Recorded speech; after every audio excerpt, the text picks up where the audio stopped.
I walked into my brother's engagement party, and the first thing I heard wasn't music or laughter or congratulations. It was her voice, sweet like champagne and sharp like a blade. The bride leaned in to her bridesmaids and whispered with a sneer, "The stinky country boy is here." And everyone around her giggled like I was a stain on her perfect night. I stood there with my boots on Italian marble, feeling that old familiar heat crawl up my neck the way it did when I was a kid, and my family decided I was the one they could joke about. The part that almost broke me wasn't the insult. It was how easy it was for her to say it like I didn't count, like I never had.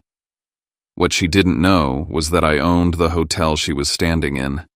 Every chandelier, every glass in her hand, every door she thought she could run through. And she definitely didn't know her family was about to learn that truth the bloody way by having their lies dragged into the light in front of everyone they were trying to impress. Because some nights don't end with a toast. Some nights end with a reckoning. My name is Jace Calloway, most people just call me Zeph. And I'm about to tell you the night I stopped being the country boy my own family looked down on and became the man who decided what happened next. But before I share my story, I want to know you're here with me and listening to me. Comment listening below or tell me where you're watching from. I love hearing how far my story can reach. Sometimes even the smallest connection makes it feel like I'm not carrying this alone. Thank you. And if you've ever been treated like you were, less like you were the one people could dismiss, please consider subscribing. It doesn't just help the channel. It tells me these stories matter, and that someone out there actually cares what happens to the people everyone else overlooks. All right. Now let me tell you everything. All right. Now let me tell you everything. The ballroom doors opened like a mouth-warm air-cold light and that polished kind of noise you only get when everyone in the room is performing. Monarch Arc always looked like this when someone wanted to be seen. The chandeliers hung low and arrogant, scattering diamonds of light across Italian marble that could make a pair of scuffed boots feel like a crime. Tonight the boots were mine. Clean, yes, but still boots. A plain black jacket, no logo, no designer scream. A watch that didn't beg for attention. I dressed like a man who didn't want anything from anyone because the truth was, I wanted one thing I was never offered: to walk into a room with my own family and not feel like I needed permission to exist. At the entrance, the security detail scanned invites with that crisp efficiency my hotels trained into them. Eyes up, hands, steady, polite smiles that never slipped. I could have walked past them with a nod, and a name could have ended the act before it started. But I didn't. I kept my shoulders loose, my face neutral, and I reminded myself, don't let the emotion drive. This place was mine in every way that mattered on paper. It just wasn't mine in the one way I'd spent my whole life craving. The room was absurd.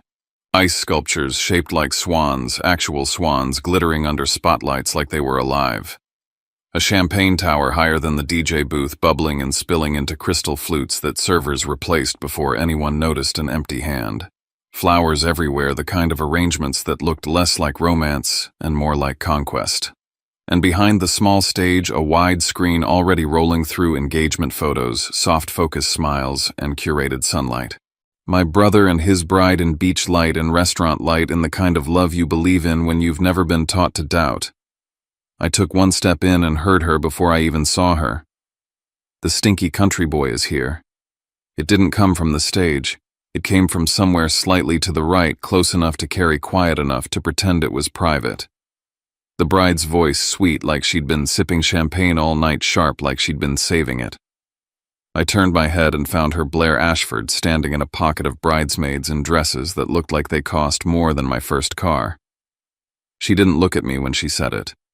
She didn't have to. Her eyes stayed on her friends as if she'd just spotted a bug in the corner and wanted credit for noticing. The giggles that followed weren't loud. They didn't need to be. They were the kind of laugh people use to prove they belong in the same tribe. A few guests nearby glanced my way, did a quick inventory from my boots to my jacket, then looked away like I'd introduced static into the aesthetic. Someone's mouth tightened.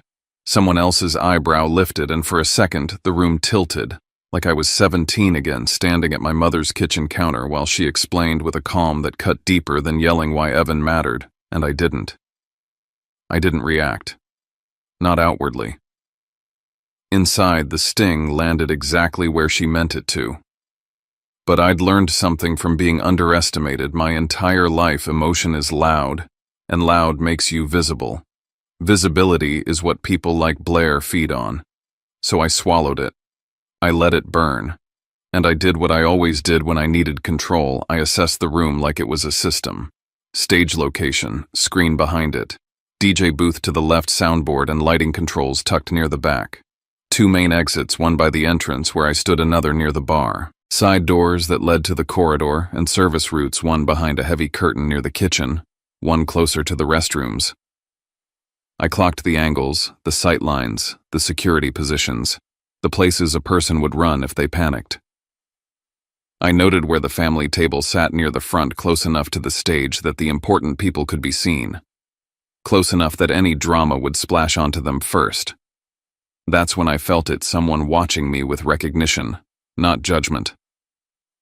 Across the room near the edge of the dance floor, Rowan Pike stood with the posture of a man who could make a hotel run through a power outage and still have guests compliment the ambiance.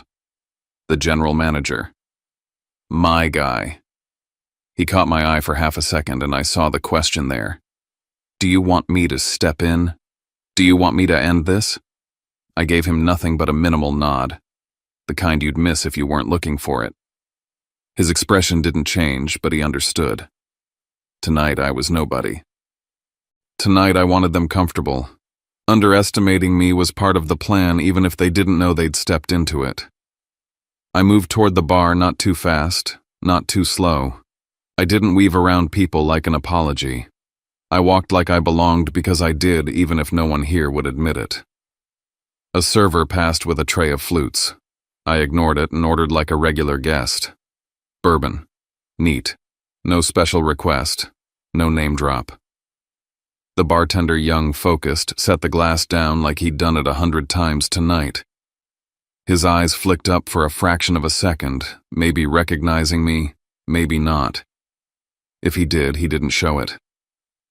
That was the thing about real professionalism, it doesn't perform. I took the first sip and let the burn settle the ache in my chest. Around me, the party swelled, laughter, rising music, shifting into something upbeat. Blair floated through it all like she'd been designed for rooms like this, air-kissing cheeks, touching arms, posing for photos. Everything about her was calculated.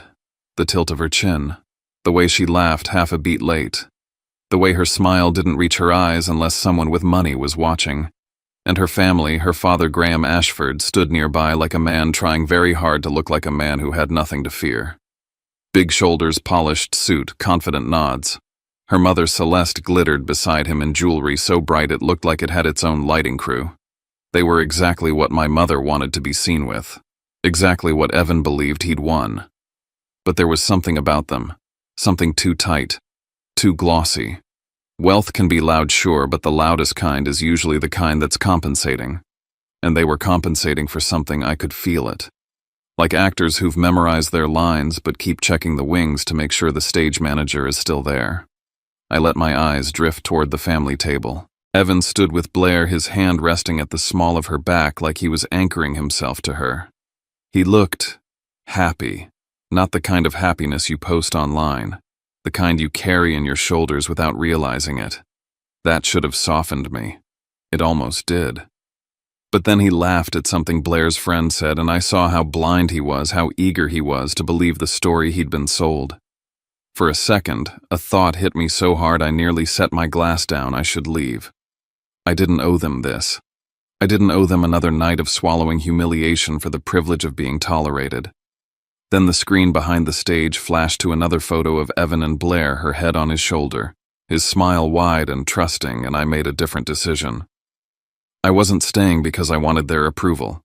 I was staying because something in my gut told me the night wasn't what it looked like, and because if my brother was walking into a trap, I'd rather cut my hands pulling him out than watch him fall and tell myself he deserved it. I checked the time on my quiet, unremarkable watch. Just after 8. The big welcome toast, the one everyone would hush for, was scheduled for 9. I remembered that from the invitation. From the timeline the event staff had circulated. From the way Monarch Arc ran events, predictable, polished, controlled. I stared at Evan a moment longer, at the bride beside him, at the family that had already decided I was a joke. And I promised myself one thing: I would stay until the 9 o'clock speech. Whatever happened after that, I'd face it. Even if it turned into a cut that never healed. My mother found me the way she always had, like a scent she didn't enjoy but couldn't ignore. Lorraine Calloway approached with a smile that didn't commit. She looked me up and down, pausing at my boots like they were personally insulting her. "You made it," she said, "and if you didn't know her, you'd think it was warmth." I knew better. I wasn't sure you would. I said I would. I replied. My voice stayed calm, steady, neutral, the safest tone in my family. Her eyes flicked toward the crowd, then back to me. "It's an engagement party, Zeph. People dress for the occasion. The Ashfords are refined." She emphasized the word like she was teaching me a concept I'd missed in school. "You don't want Evan to be embarrassed." There it was. The mission statement of my childhood dressed up in polite language. Don't be a problem. Don't make your brother look bad. Don't make me have to explain you. I came straight from work, I said, keeping it short. Didn't have time to change. I didn't add work means a portfolio meeting, 2 calls with investors, and a walkthrough of a renovation floor in one of my properties. I didn't add I could buy everything in this room twice and still sleep fine. Because if I said any of that, my mother wouldn't hear success. She'd hear inconvenience. She'd hear a threat to the story she'd been telling herself for years, that Evan was the one who rose and I was the one who ran away. Lorraine's mouth tightened, a small motion that took me back instantly. Cottonwood, Idaho, a kitchen that smelled like coffee and disappointment. Evan coming home with a trophy, Lorraine's face lighting up. Me coming home with an A, her nod barely registering. Every effort I made measured against my brother like a ruler held to my throat. In Cottonwood, everything was small. The high school, the grocery store, the town gossip. But the comparisons were huge. Evan was the golden boy sports grades charm, the one who made my mother feel like she'd done something right. I was the quiet one, the stubborn one, the kid who asked too many questions and didn't smile on command. If Evan took the lead in a group project, he was a natural. If I did, I was controlling. If Evan made a mistake, it was a learning moment. If I did, it was proof I'd never get it together. So I left at 18 with a bag that weighed less than the things people assumed about me. I didn't leave because I hated them. I left because I couldn't breathe in a house where my worth was always being negotiated. My first job in the city was the bottom rung of a boutique hotel, trash bags, vacuum lines, bathrooms that never seemed fully clean no matter how long you scrubbed. The uniform itched, my hands cracked. Guests looked through me like I was furniture. But I learned. I watched how the front desk handled complaints. I listened to how managers spoke when they wanted something without saying it. I memorized the rhythm of operations, how a hotel wakes up, how it feeds itself, how it hides its chaos, so guests think perfection is effortless. I took every shift I could. I asked questions when no one wanted to answer. I stayed late. I showed up early. I climbed not because anyone believed I would, but because I had to. And when it started working, when my raises turned into savings, and my savings turned into a down payment, and that down payment turned into my first property, I kept it quiet. Not because I was ashamed, because I understood my family. If they knew, they'd call it luck, timing, a fluke. Or worse, they'd decide it belonged to Evan. That Evan deserved the credit, the pride, the spotlight. Lorraine's pride had always been a finite resource, and she'd already allocated it. Now, standing under chandeliers I owned, I felt that same old pull to shrink. I didn't. Lorraine leaned closer, her voice lowering as if secrecy made her kinder. Just try to be pleasant tonight. Don't start anything. Blair's family has a lot of connections. This matters for Evan. I almost laughed. Not because it was funny, because it was predictable. Everything in my life, even now, was filtered through Evan's benefit. Got it, I said. Pleasant. She gave a small, satisfied nod and drifted away, immediately brightening her smile for a group of women nearby. I watched her posture change the way it always did when she was with people she wanted to impress. That was another thing I learned. Young, my mother could love you in private, but she lived for the public version of herself. I took another sip of bourbon and turned, intending to disappear back into the edges of the room. That's when Evan found me. He crossed the floor with a grin like he'd been drinking happiness all night. "Zeph," he said, clapping a hand on my shoulder the way brothers do when they want to act close without having to be close. "You made it." "Yeah," I said. "Wouldn't miss it." He didn't hear the effort under the words. He was already half-turned toward the stage, toward Blair, toward the future he'd picked. "Isn't this insane?" he said, gesturing at the swans, the champagne, the flowers. Blair wanted something elegant. Her parents went all out. I followed his gaze and saw Blair laughing with a bridesmaid, her hand raised mid-gesture. The light caught something on her finger. At first, my brain rejected it, like it was trying to protect me. Then my eyes focused and the room sharpened into something painful. A signet ring. Old. Heavy. The kind of ring that doesn't look flashy until you know what it is. The kind of ring you don't buy at a mall jewelry store. It sat on Blair's hand like it belonged there, the engraved face catching chandelier light with every casual movement. My throat went tight. "Where'd she get that?" I asked, keeping my voice steady with pure will. Evan's grin widened. "Oh, Mom gave it to her." He said it like he was proud, like it was sweet. "Grandpa's ring, as an engagement gift. Isn't that kind of perfect? Blair loves vintage stuff." I felt the air leave my lungs in a slow, quiet theft. Grandpa's ring wasn't just vintage. It was a promise. I could still see my grandfather's hands, big, rough, smelling faintly of engine oil and winter air, when he'd pulled the ring off and pressed it into my palm the day he told me I'd make something of myself. "You've got grit, Zeph. You're the one who doesn't fold." He'd said it in front of Lorraine. She'd nodded, even smiled. She'd watched him choose me, and for once it had felt like someone in that family saw me clearly. And now it was on Blair's finger, shining under my chandeliers like that moment had never happened. Evan kept talking, oblivious. "Mom said it should stay in the family, and Blair will be family, so my brain finished for him, "You don't count." I forced myself to breathe through my nose, slow and controlled. "Yeah, I managed. That's generous." Evan beamed. "Right. It means a lot to Blair." She said it makes her feel welcomed. Welcomed. The word hit like a slap. Across the room, Blair turned her head slightly and caught my stare. For a fraction of a second, her eyes narrowed with satisfaction, like she'd just won a game I didn't know we were playing.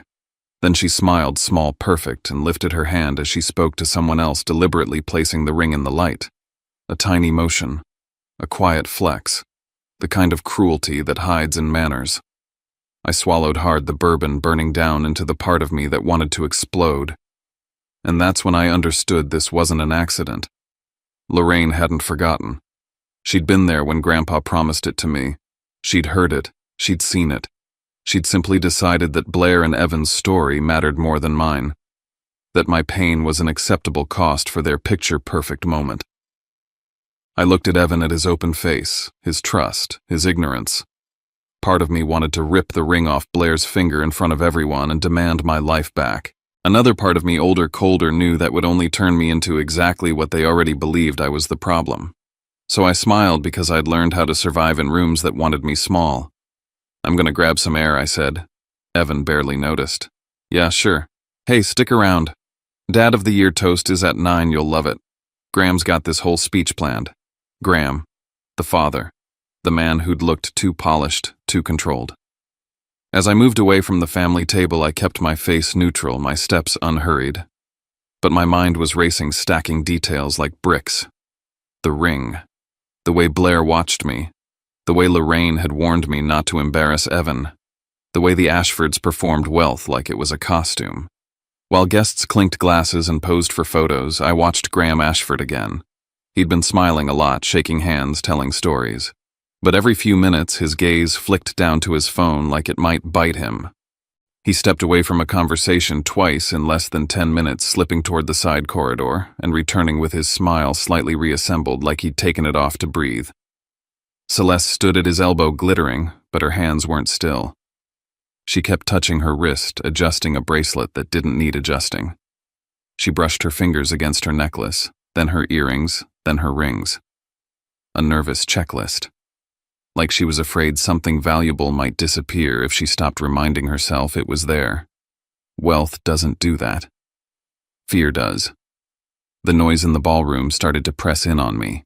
The laughter, the music, the way everyone moved like the night was simple and safe.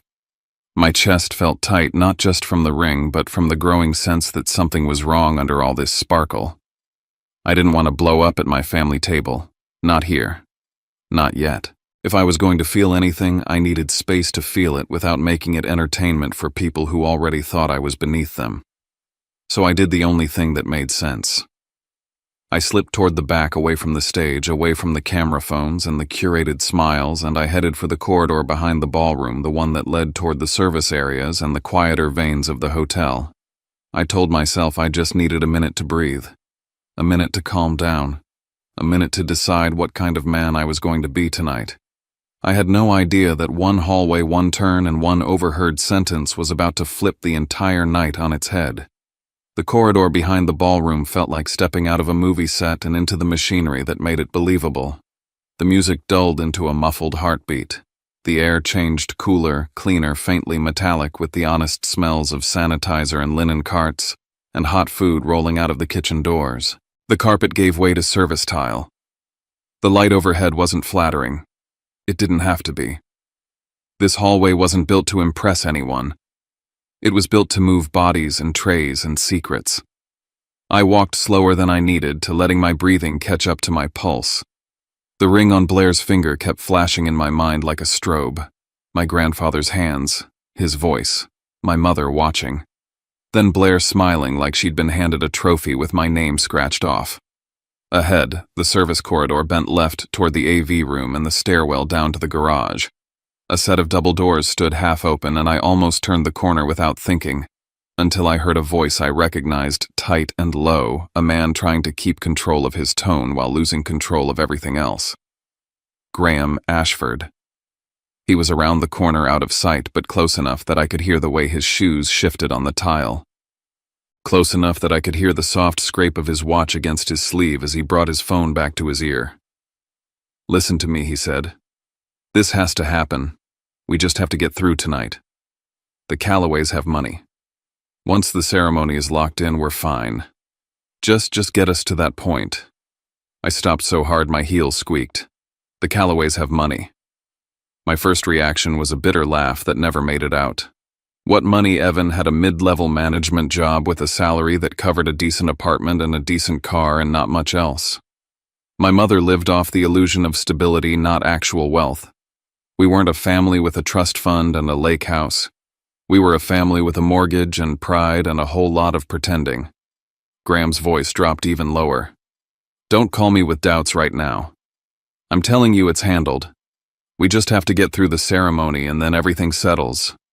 The word ceremony hit me like a warning flare. This wasn't an engagement party problem. This wasn't a rich people are rude problem. This was a timeline, a plan, a finish line. I stayed still, body angled like I was checking my phone, eyes fixed on nothing. I didn't want him to hear my breathing. If he turned and saw me, he'd rearrange his face into that bright, harmless smile, and I'd lose the only honest thing I'd gotten out of him all night. A pause. The faintest exhale from his end of the call. Then Graham said, "No. Not tomorrow. Tonight. I can't have this slipping. Not after everything." He ended the call, and for a moment I heard nothing but the distant bass of the party and the hum of ventilation. I waited until his footsteps moved away back toward the ballroom, and only then did I let myself blink. My mind grabbed that sentence and started turning it over like a sharp object in my hand. The Callaways have money. He'd said it like a fact, like it was the foundation of whatever he was building.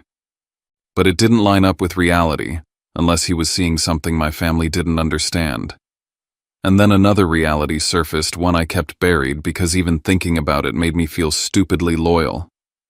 For years now, my family had been fine. Not thriving, not traveling the world, but fine in the ways that mattered. The mortgage payments never seemed late. The utility bills got paid. When my mother needed dental work, it happened. When the car needed repairs, it got repaired. Not dramatic, not flashy, but steady. The kind of steady that shouldn't have been possible on Evan's salary if he was also building a life with Blair's tastes and her family's expectations. I didn't have the full answer yet, but I felt the edge of it. There was money in the system. Real money. And someone out there believed it was Evan. I moved back toward the ballroom entrance and cut through a quieter side passage that led near the restrooms. The crowd here was thinner, mostly guests, slipping out to make calls, touch up makeup, adjust ties, breathe. I told myself I was just going to rejoin the party and watch. Keep my eyes open. Stay calm. That lasted about 12 seconds. Blair appeared like she'd been waiting for me, her perfume hitting before her voice did. She stepped into my path with a smile so sweet it could have been on a wedding cake. "Zeph," she said brightly, like we were friends. Like she hadn't branded me with that word the moment I walked in. She looped her fingers lightly around my forearm, just enough pressure to guide, not enough to look aggressive. "Can we talk? Just a quick minute." I didn't want her touching me. I didn't want the show. But I also didn't want a scene. She knew that. She'd counted on it. She steered me toward a corner near the restrooms where the music was softer and the lighting didn't reach as far. The second we were out of earshot, her smile died like someone flipped a switch. "I'm going to be honest," she said, voice low and flat. "You confuse me." I didn't answer. I held her gaze, letting silence do what it always did, make people reveal more than they meant to. Her eyes flicked over my jacket, my boots, the plainness of me. "I hear you send money home every month," she said, like clockwork, playing the good son from a distance. My stomach tightened. I kept my face neutral. "Do you?" She gave a small laugh, cruel and quick. "It's not exactly a secret. People talk, especially when it makes a good story." Her fingers brushed the ring on her hand, my grandfather's ring, like it was a nervous habit or maybe a threat. "What I don't get is why. You don't exactly look like you've got much. So what is it? Guilt, desperation, trying to buy your way back into a family that never picked you?" Heat rushed up my neck again, the same old heat, the same old humiliation. Only now it was wearing a designer dress and speaking in a calm voice. She leaned closer. "Evan tells me everything she said, and there was something in the way she said his name. Ownership, not affection. He says you've always been jealous, that you can't stand being second, that you show up just to remind everyone you exist. That wasn't Evan. Not fully. Evan could be careless, self-centered, blind. But the venom in that sentence, that came from her. She'd taken whatever he'd said in passing, whatever small complaints he'd made without thinking, and sharpened them into a weapon. And honestly, she continued, it would be better for everyone if you stayed away. From the wedding, from Evan, from this family. Nobody's going to miss you, Zeph. You're dead weight." There it was. The point of the conversation. Not curiosity, not bonding, a warning. I watched her face as she said it, the composure, the certainty. She wasn't just insulting me because she could. She was clearing space, removing friction, making sure nothing disrupted whatever she and her family were building around Evan. I kept my voice quiet. "Is that so?" She smiled again, but it wasn't sweet this time. It was sharp. "I'm trying to do you a favor," she said. "You can go back to wherever you came from. No one needs you here." Then she said the part that snapped something into place. "I mean, it's kind of pathetic," she added almost casually, "sending money you probably can't afford just to prove you're not a failure." She believed I was broke. She believed the money wasn't mine. She believed Evan, my golden boy brother, was the source of whatever stability my family had, and I was just a wannabe playing martyr. That meant she and her family had done homework. Not on me, on the Callaways. They had studied the story my mother told at church and at family gatherings and over the phone. They had listened for weakness. They had found the idea of money real or imagined, and they had aimed straight at it. Blair patted my arm like she was comforting a child and turned to leave. I let her walk away. Not because she didn't deserve a response, because I didn't want to give her what she wanted, a public outburst she could use to paint me as unstable, resentful, dangerous. If she could turn Evan against me, she'd make it easier to push me out permanently. She'd make it easier to control him. My phone buzzed in my pocket. I pulled it out and saw Evan's name. Evan. Where are you? Can we talk? Something feels off with my future in-laws. I stared at the message longer than I should have. Part of me wanted to grab him by the collar and drag him into the service corridor and tell him what I'd heard. Tell him to run. Tell him he was being played. But another part of me, the part trained by years of watching people lie, knew that if I moved too soon, the whole thing would evaporate. If Evan confronted Blair even a little, she'd warn her parents. They'd get quiet. They'd get polite. They'd disappear, and my brother would be left with nothing but doubt and denial, easy for her to smooth over. I typed back after the toast, "Stay where you are." I hated myself for how cold it felt, but I hit send anyway. Then I looked up and saw the service door at the edge of the room, half hidden behind a curtain. Rowan Pike was near it, speaking quietly into a radio, eyes moving across the ballroom like he was tracking patterns. He glanced at me and I gave him a barely there motion with my fingers. "Come here, now." He didn't rush. He didn't look like he was obeying anyone. He simply drifted in my direction with the calm of a man doing his job. When he reached me, I didn't say his name. I didn't call him GM. I kept my voice low, casual, like we were two strangers discussing the weather. "I need background on the Ashfords," I said. "Everything you can verify quickly. Business records, lawsuits, news. Anything that explains why her father sounds like a man trying to outrun something." Rowan's eyes sharpened. "How fast? 60 minutes, I said. 90 at most." He didn't ask why. He didn't ask if I was sure. That was why I trusted him with my buildings, my staff, my reputation. He simply nodded once. "Understood. I want it clean," I added. "No rumors. Nothing we can't back up."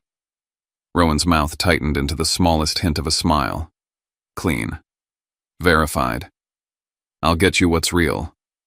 He slipped away toward the service corridor, and I stood there for a second watching Blair laugh again under the chandelier light like she hadn't just tried to erase me from my brother's life.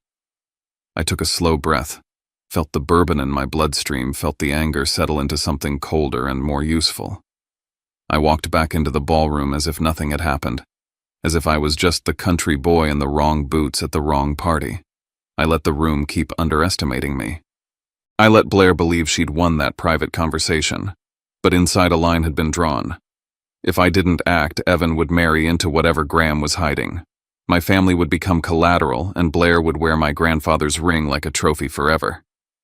I wasn't going to fight her with insults. I wasn't going to beg for respect. I was going to answer with the only thing that can't be laughed off in a room full of people trying to look important. Truth. Paper. Evidence. And the kind of consequences nobody can air-kiss their way out of. The thing about running hotels is you learn how to move through a building without being seen. Guests think the lobby is the whole world. They don't notice the arteries behind the walls, the service corridors, the staff stairwells, the rooms with cameras and monitors and clipboards that keep the fantasy alive. I used one of those arteries now. I slipped out of the ballroom again, not fast enough to look frantic, and headed for the service corridor. The music faded behind me. A cart of clean linens rolled past, pushed by a housekeeper who didn't look up because she didn't need to. She knew her job. She knew the rules. In my buildings, professionalism meant you didn't stare. You didn't gossip. You didn't break the spell. Rowan was waiting near the service door like he'd anticipated my return. Not with a folder yet too soon, but with that alert, ready posture that said he'd already started pulling threads. "I've got people on it," he said quietly, walking beside me as if we were headed to check a thermostat. "Vendor list, corporate registry, press, mentions court records. Anything that connects." "Good," I said. I want it in my hands before 9. Rowan's eyes flicked to my face, reading the seriousness there. Something else happened. I didn't answer directly. "Keep it discreet." He nodded once, then peeled off toward an internal office, already pulling his phone out. I kept moving down the staff stairwell and into the garage where the air was colder and smelled like concrete and exhaust. The silence down here was a relief. No laughing, no champagne, no chandeliers pretending everything was beautiful. I leaned against a pillar and pulled my phone back out. This time I didn't call Evan. I called Marjorie Keene. She picked up on the second ring because that was who she was. Not warm, not chatty. Reliable in the way you paid for when the stakes were real. "Zeph," she said, "you don't call me during an engagement party unless something's on fire." "Something is," I said. My voice sounded steadier than I felt. "I need you to verify information fast, and I need it done in a way that holds up if it becomes public." A pause. "Then tell me what you know." I told her what I'd overheard. I told her Graham had said my family had money and that they just needed to get through the ceremony. I told her I was seeing behavior that didn't match the picture they were selling. I told her the bride had just cornered me and referenced money being sent to my mother every month as if she'd been briefed on it. Marjorie exhaled, quiet, but sharp. "If you're talking about public exposure, you need more than instincts. You need documents. You need attribution. You need a clean chain." "I know," I said. "That's why I called you." "Good," she replied. "Because if you go off half-cocked and accuse people of fraud in front of witnesses, they will come for you. Even if they're guilty. Especially if they're guilty. I'm not interested in theater," I said. "I'm interested in stopping them from getting what they want." Marjorie went quiet for a beat, then asked the question that made my throat tighten all over again. "Zeph," she said carefully, "this money they're sniffing around, where is it actually coming from?" I stared at the painted line on the garage floor as if it had the answer. I could have lied. Could have said I didn't know. Could have said it was Evan. That was the story my mother loved. That was the story everyone believed. But Marjorie wasn't my mother. She wasn't here for a story. She was here for the truth that could survive cross-examination. "It's from me," I said. Silence. "My family's bills." I continued, voice low, steady. "Mortgage help, utilities, medical stuff. Quiet payments through my company. I never put my name on it." Why, Marjorie asked, not judgmental, just direct. Because I wanted them safe. Because part of me still hoped they'd love me if I didn't make them uncomfortable. Because I didn't want gratitude that would turn into entitlement. Because I didn't want Lorraine to look at me the way she looked at Evan, like a mirror she could use to admire herself. I didn't say all that. I said the simplest version. Because they're my family. Marjorie's tone shifted into something harder. "Okay, then this changes the risk. If those people believe Evan is the source, they're targeting him. And if you've been paying, they may believe your family has assets it doesn't. That can escalate quickly." I know I said again, and I meant it in a way I hadn't 5 minutes ago. Because now I could see it. The picture forming. A family performing wealth too loudly. A father who sounded like he was racing a deadline. A bride who wanted me gone. Evan being pulled deeper into their orbit. Marjorie asked, "Do you have anyone gathering background?" I set it in motion, I said. "Rowan Pike." "Good," she replied. "I want you to loop me the moment you have anything verifiable. And Zeph, do not confront them alone. Keep your distance. Let paperwork do the work." When we hung up, I didn't feel calmer. I felt sharper. I made one more call, this one to Devon Sato. If Marjorie was the blade, Devon was the microscope. The kind of forensic accountant who could look at a set of numbers and tell you where the lies were hiding. Devon answered with a tired voice, then woke up fast when he heard mine. "You're at a party, aren't you?" "Something like that," I said. "I need you to pull anything on the Ashford name, Graham and Celeste. Real estate, investments, anything that smells like investor money. I need patterns." Devon didn't ask why. He never did when the request sounded urgent. "Give me a location. Chicago," I said. "But I have a feeling the trail doesn't start here." Devon made a small sound of agreement. It rarely does. I fed him what I had: names, the hotel venue, any details I'd noticed. Then I added, "Look for a structure where early investors get paid with later money. Look for shell companies. Look for projects that don't exist or are inflated." Devon paused. "That's a specific ask." "I'm trying to be useful," I said, and my own voice surprised me with how controlled it sounded. Like I'd already made the decision even if my heart was still catching up. "Give me an hour," Devin said, "maybe less." When the call ended, I stood in the garage a moment longer, letting the cold air settle my thoughts. This was the part nobody ever saw. Not the champagne tower, or the stage, or the bride's smile. The part where you decide what kind of man you're going to be when the people you love don't deserve saving, but you can't stomach watching them drown. I thought of Lorraine at church laughing with neighbors, telling anyone who would listen that Evan takes care of everything. I could hear her voice so clearly it made my jaw clench. She'd said it with pride, with relief, with the smug comfort of believing her golden boy had fulfilled his role. And in doing so, she'd painted a target on his back the size of a billboard. That was the ugly truth. My mother hadn't just given away my grandfather's ring. She'd given away the illusion of money, too.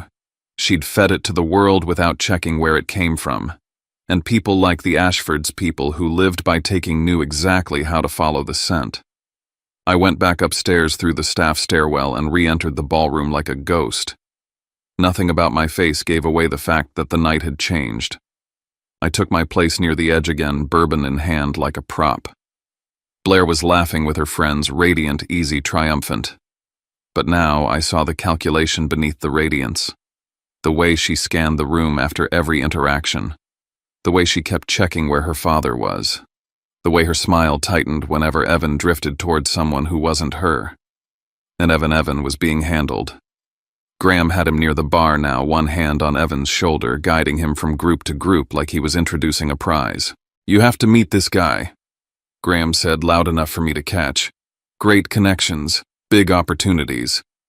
He kept pressing a drink into Evan's hand, the kind of friendly insistence that looks like celebration, but functions like control.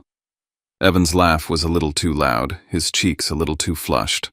A man who wanted to believe he'd won something big and didn't realize he was being steered. Blair watched it all with the calm of someone who trusted the process. She wasn't worried about Evan wandering, she was worried about variables, about me, about anything that might snag the line before the hook set. And that private conversation near the restrooms made new sense. She hadn't cornered me because she enjoyed cruelty. She'd cornered me because she needed to know what kind of problem I was. Would I explode? Would I beg? Would I embarrass myself? So she could justify pushing me out. She'd tested me the way you test a door handle before you break in. I didn't give her what she wanted. I gave her nothing at all. My phone buzzed again. A message from Rowan. "Got something. Names don't line up. Multiple entities. Give me a few minutes." My eyes went to the clock on the wall near the service entrance. The minute hand was crawling toward 9 like it had all the time in the world, and suddenly it didn't feel like enough. Whatever Graham planned to say at that toast, whatever ceremony he was racing toward the window was closing. I took a slow sip of bourbon and tasted the oak and the burn and the patience I'd built over a lifetime of being underestimated. Rowan had found a crack. Devin was digging. Marjorie was ready to verify. Evan was still standing beside the wrong woman, trusting the wrong family, wearing that hopeful look like a blindfold. I didn't need to raise my voice. I didn't need to make a scene early. I just needed enough truth soon enough to make sure nobody got to walk out of my hotel with my brother's future in their pocket. And as the ballroom began to settle, as guests started turning their attention toward the stage in anticipation of Graham's big moment, I checked the time again and felt the night tighten like a fist. 9 o'clock was coming. Rowan didn't wave me over like a subordinate or treat me like a VIP. He moved the way he always did when a hotel was seconds away from chaos, calm, casual, invisible. He drifted toward the edge of the ballroom, brushed past me as if we were strangers, and murmured, "Conference wing." 2 minutes. Then he kept walking without looking back. I waited a beat, finished the last sip of bourbon like it was no different than any other night, and followed at a distance. The shift from ballroom to back hallway was like crossing a membrane. The laughter softened. The air cooled. The light turned honest. We slipped through a staff door and into the quieter spine of the building, past framed art no one ever stopped to admire, past carpet that didn't sparkle, past doors labeled with plain numbers instead of romantic names. Rowan led me into a small, unused meeting room near the conference wing. No flowers, No champagne. Just a long table, a few chairs, and that faint smell of coffee that never fully leaves corporate spaces. He closed the door, set a thin stack of papers down, and finally met my eyes. "Here's what's real," he said. The first page was a corporate dissolution notice out of Arizona. A company tied to Graham and Celeste Ashford had been terminated recently quietly, like someone trying to erase footprints. Behind it were excerpts from court filings. Not gossip, not rumor. Words stamped by a system that didn't care about social standing. Investment misrepresentation, Rowan said, tapping the line with a knuckle. They were sued, not just once. There are patterns. I flipped through the pages, my fingers suddenly cold. Addresses repeated, same suite numbers, same mailing drops. Phone numbers that matched other entity names. Registered agents that showed up in multiple filings like recurring characters in a bad story. Rowan slid another sheet closer. And this, he said, was the part that made my stomach drop. Some of these contacts overlap with names that don't belong to Ashford. Different LLCs, different brands, same people behind them. I leaned in, scanning, feeling the shape of it. A rotating door of identities, a costume change every time the lights got too bright. My phone rang before I could speak. Devin Sato. I answered on the first ring. "Talk to me." Devin didn't waste breath. "You were right to be worried," he said. "This isn't a family in a little trouble. This is structured." My grip tightened on the phone. "Explain." I pulled transaction histories tied to the entities Rowan found, Devin said. "The money moves through at least 3 layers of shell companies. It pays returns on a schedule that looks too perfect, like someone trying to keep investors calm. And there are cash withdrawals in big chunks right before key dates. Court dates, audit requests. Any moment you'd expect scrutiny." I stared at Rowan's stack of papers, my mind connecting the dots like it couldn't stop once it started. "So it's not just debt," I said. "It's a machine," Devin replied. "And machines don't stop because someone falls in love." I swallowed, eyes flicking to the pages again. "Can you tie Blair to any of it?" Devin hesitated for half a beat, then said, "That's the part you're not going to like." "Say it." "There's an old photo attached to one of the Arizona filings," he said. "Different name on it, different company, same face. I'm not 100% until I pull higher res, but I'd bet my paycheck it's her. Blair Ashford might not be the name she started with." The room felt smaller. Rowan watched my face like he could see the storm forming. "Multiple identities," he said quietly, confirming what Devin couldn't see but what he'd already suspected. Devin kept going. "If she's used another name before, that suggests coordination. This isn't a rich girl marrying your brother. This is a role. A role for what I asked, though. I already felt the answer creeping in." Devin exhaled. "Cover. Access. A clean-looking connection. Something that lets them appear legitimate long enough to reset somewhere else." I thanked him, told him to keep digging, and ended the call.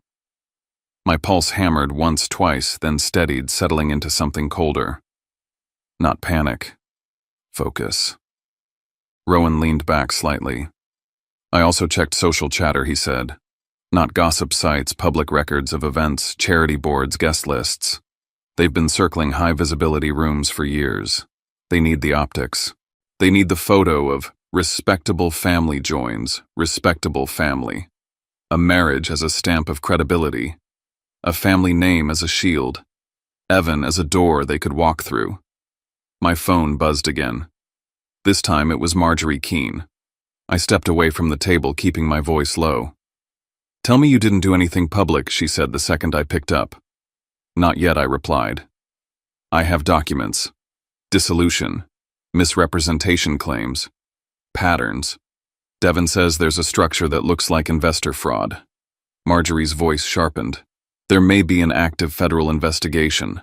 I can't confirm without making calls the right way, but I need you to understand what that means. If you expose this carelessly, you can interfere. If you expose it cleanly, you can become leverage for the right people. I'm not trying to play hero," I said. "I'm trying to stop my brother from marrying into this." "I get it," she said, and for the first time all night, I heard something human under her legal precision. I'm going to contact a channel I trust. No promises, no assumptions. But if there's a team tracking these people, they'll want a controlled moment.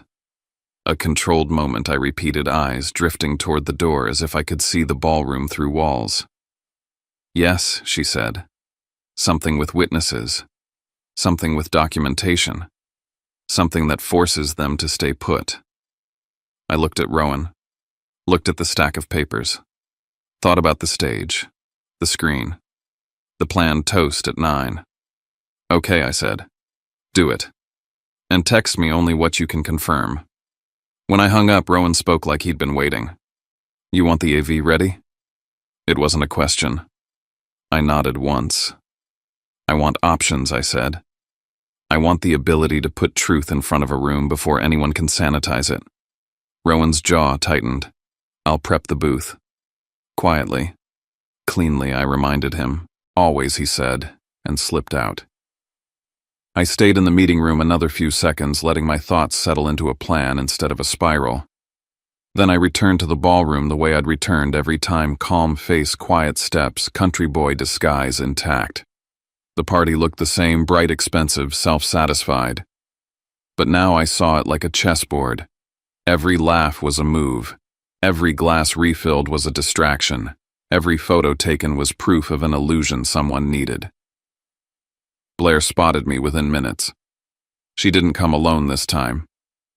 She drifted toward Evan, pressed close to his side, and leaned in as if she was whispering something sweet. Then she glanced at me, just once, eyes wide, wounded, innocent. The kind of look that told a story without words. Evan's expression shifted. He looked at me like I'd stepped on something fragile. I watched the moment play out in real time, her hand on his arm, the soft tilt of her head, the slight tremble of her mouth like she was holding back tears. A performance designed for one audience, my brother, and it landed exactly where she aimed it. Evan walked toward me a few steps, then stopped unsure. The distance between us felt like a decade. What did you say to her? He asked. I kept my voice level. She stopped me near the restrooms, I said. She told me to stay away from you. From the wedding. Evan blinked like he didn't want to process it. She said you were hostile, he muttered. That you were trying to ruin this. I felt something in my chest tighten, not anger this time, but a tired kind of hurt.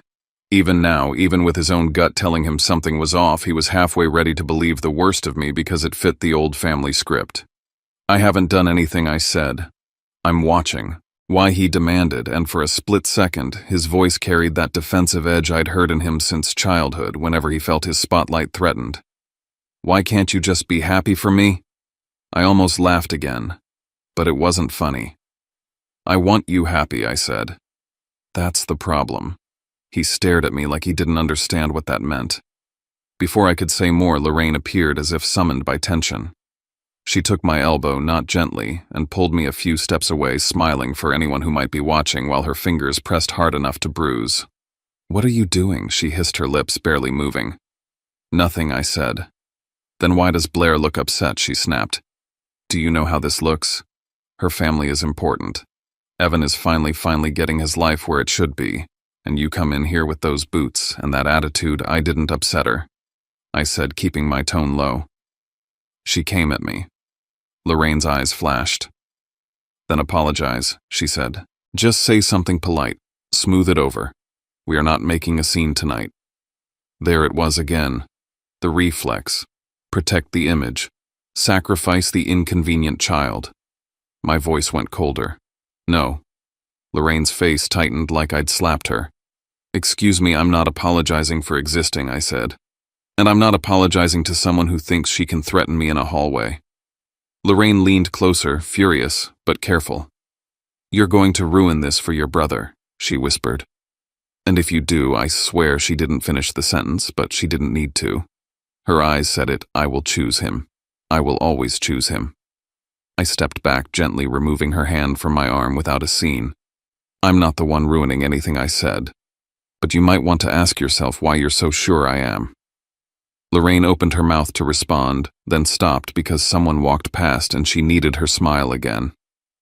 She drifted away, leaving me standing alone in a room full of people who didn't see me until I became a problem. Blair reappeared near the bar laughing with friends, her earlier wounded look already gone. That was how fast she could change masks. And now that I knew she'd been using them for years, it felt less like personality and more like practice. I caught Graham's eye across the room. He was on his phone again, turning slightly away from the crowd. His expression was strained, then smooth, then strained again. When he ended the call, he looked toward the exits the way a man looks at water when he's been in the desert too long. A man preparing to run. Rowan passed me again, barely breaking stride, and murmured, "Booth is ready.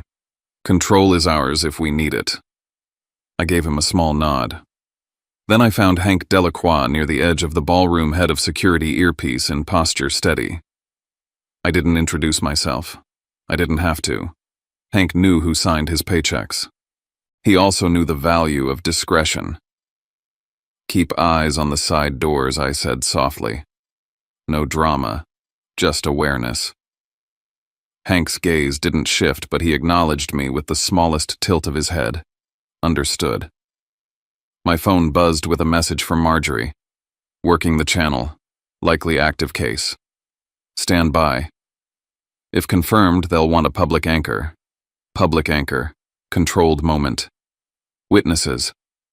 I looked at the stage. At the screen still showing Evan and Blair smiling in curated sunlight. At the microphone waiting for Graham's toast. If I waited until tomorrow, they would vanish. They'd take Evan's trust with them.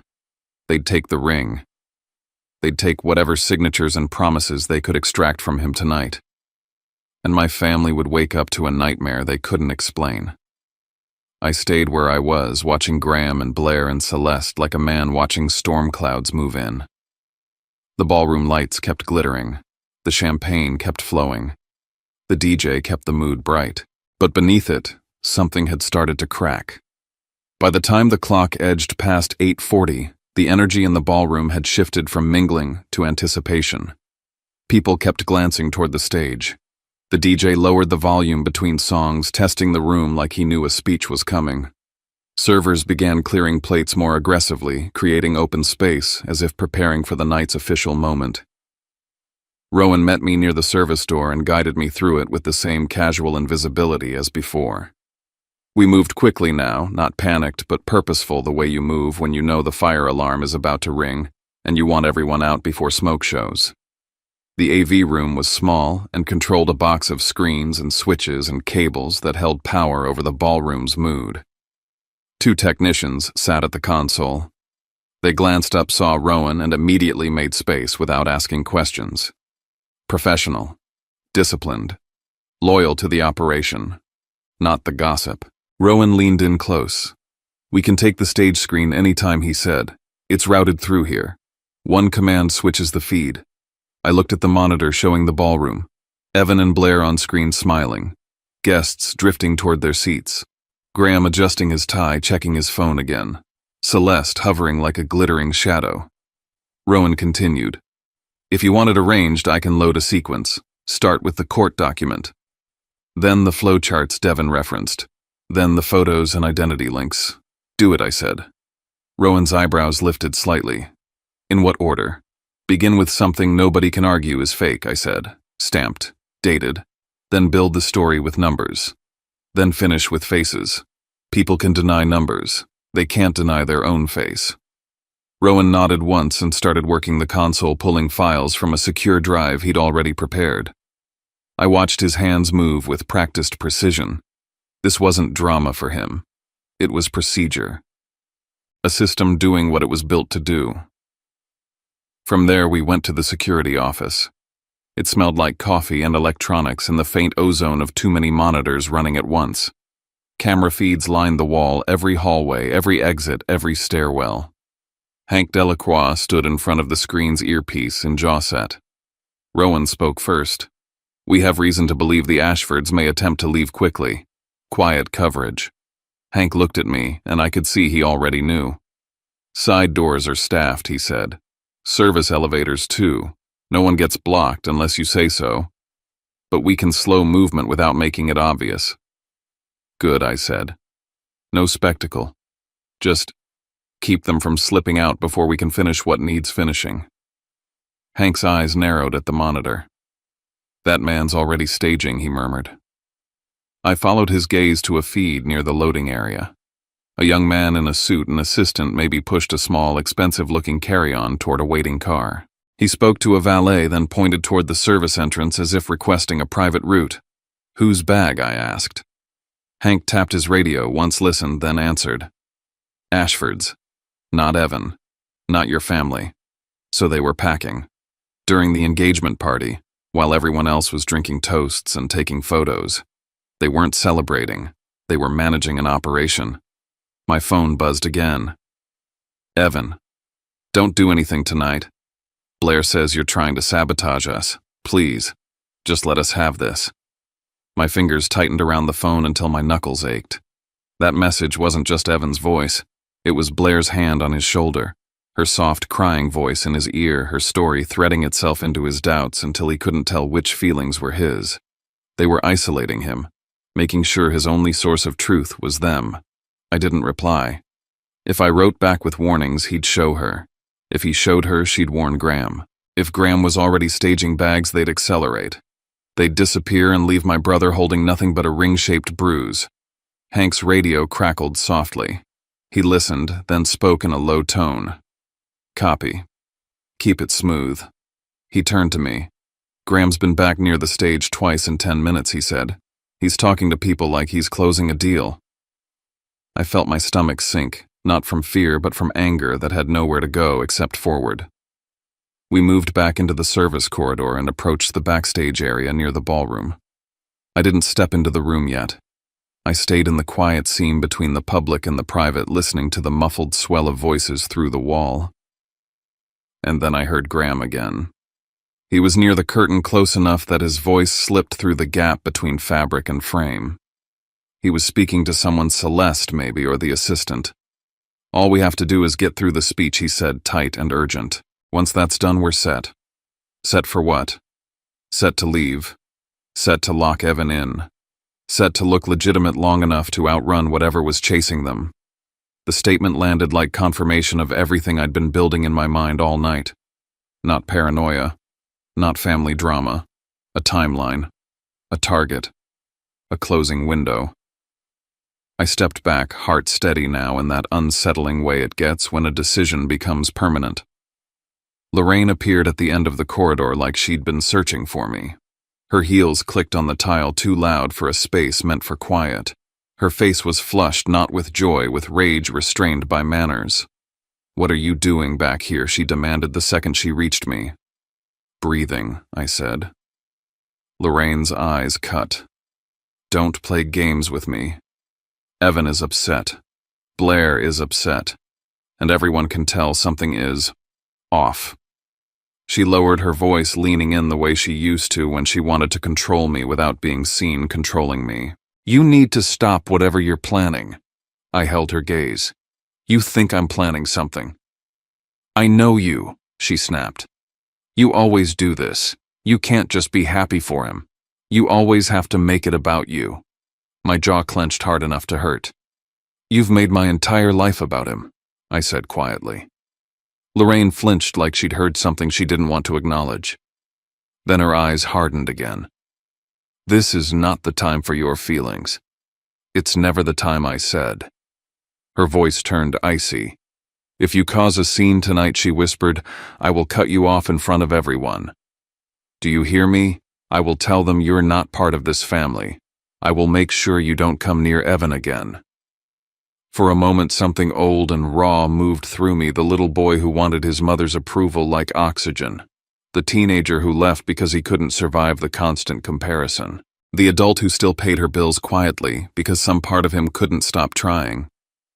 And then I looked past her through the service door window and saw Evan on the ballroom feed in my mind, standing beside Blair, smiling on the surface trapped underneath. I realized something so clear it almost made me calm.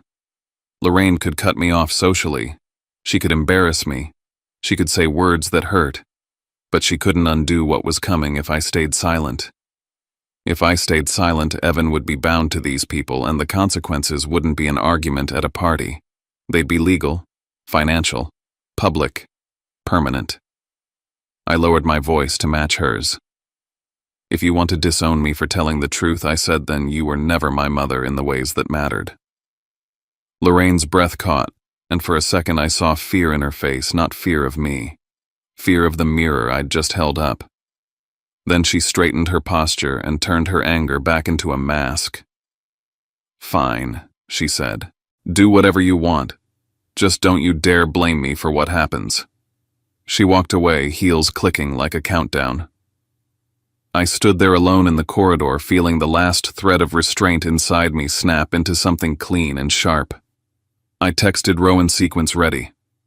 Stand by. Only move when I say. Rowan replied instantly. Ready. I texted Marjorie, I have verified docs and a public venue. If your channel confirms federal interest, tell them where to be and when. A few seconds later, working on it. If confirmed, they'll stage outside. Do not proceed until I say you have clean confirmation.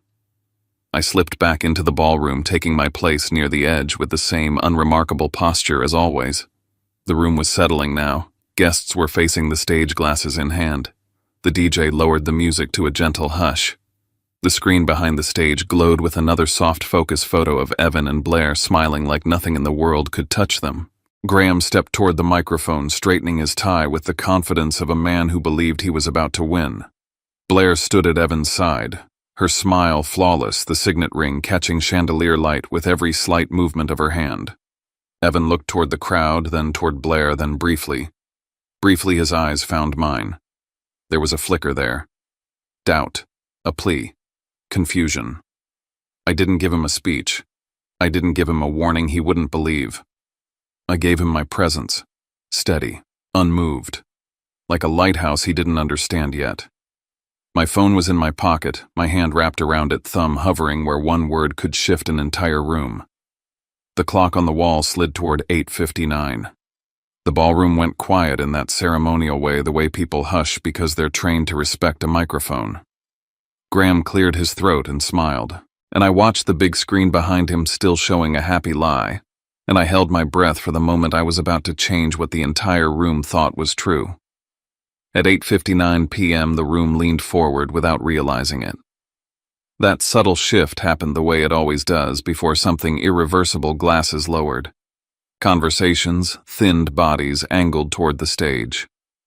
Graham Ashford stepped up to the microphone with the ease of a man who believed the night belonged to him.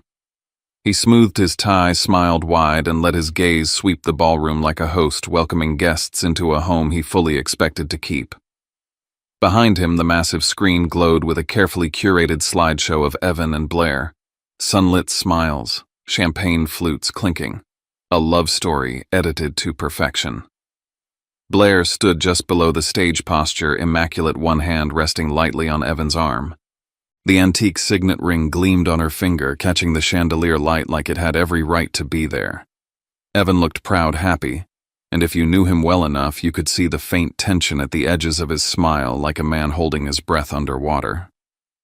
I stayed where I was near the edge of the room, close enough to see the exits and far enough to be overlooked.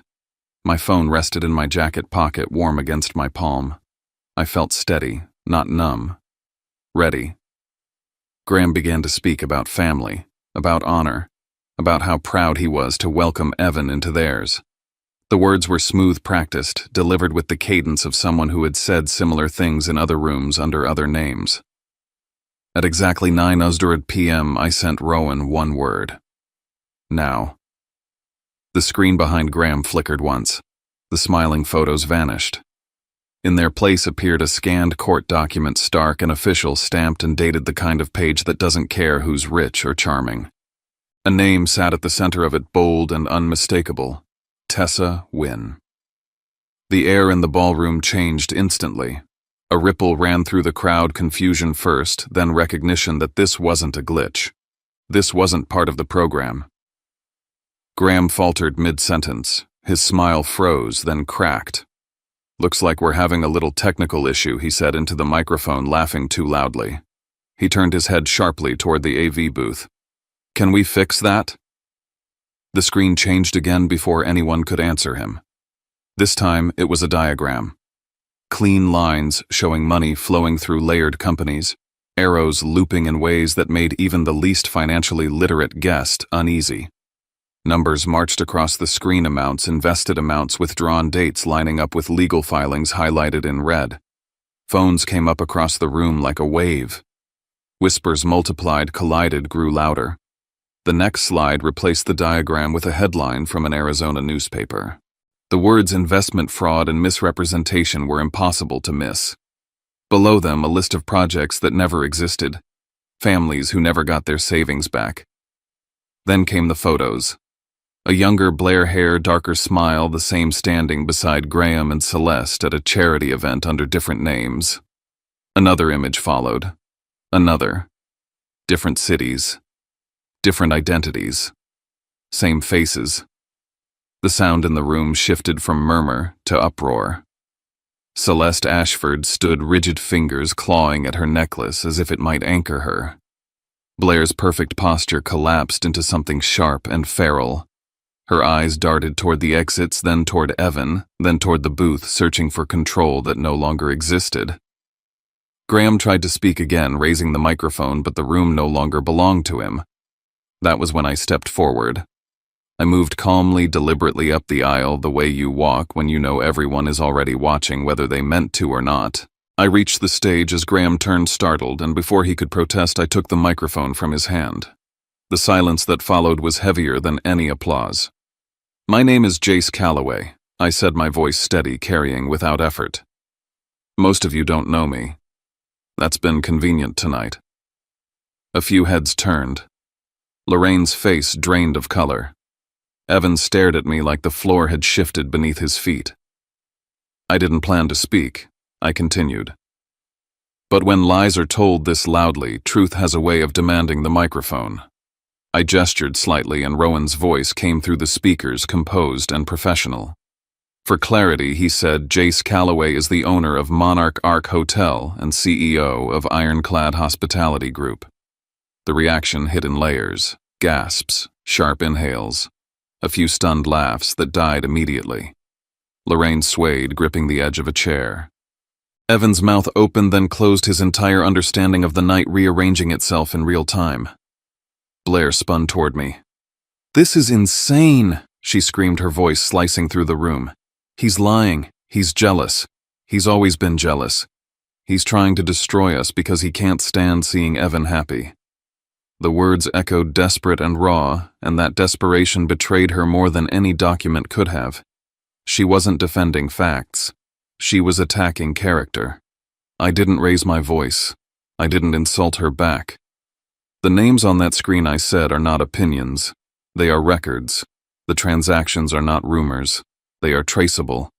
The investigations referenced there are not vendettas. They are active." Graham lunged toward me, face red. "You don't understand what you're doing," he hissed. "This is a misunderstanding. We can explain." "No," I said simply. "You can't." I turned slightly, making sure my voice carried to the edges of the room. "I'm not here because I was insulted tonight," I said. "I'm here because my family was selected as cover, because my brother was targeted as a credential, because lies were wrapped in a wedding and sold as love." Blair sobbed, now loud and theatrical, clinging to Evan's arm. "Please," she begged him. "You know me. You know us." Evan looked down at her hand on his sleeve. Then he looked at the screen, then at me. "I don't know who you are," he said quietly, pulling his arm free. The words were soft, but they landed like a gavel. Blair staggered back as if struck. Movement surged near the ballroom doors. Security shifted positions smoothly, bodies appearing where exits had been seconds ago. The hum of anticipation turned sharp. "There is a federal investigative team currently tracking the individuals on that screen," I said. "They are outside this building." Graham's eyes flicked toward the doors. Celeste grabbed his arm. Blair took one instinctive step backward, then another. I held the microphone, my gaze fixed forward, and then the doors opened. The room fell into a stunned quiet as Special Agent Dana Kincaid stepped inside, badge visible, posture unmistakable. Two agents followed her, scanning the space with practiced efficiency. This wasn't a raid fueled by chaos. This was procedure arriving exactly when it needed to.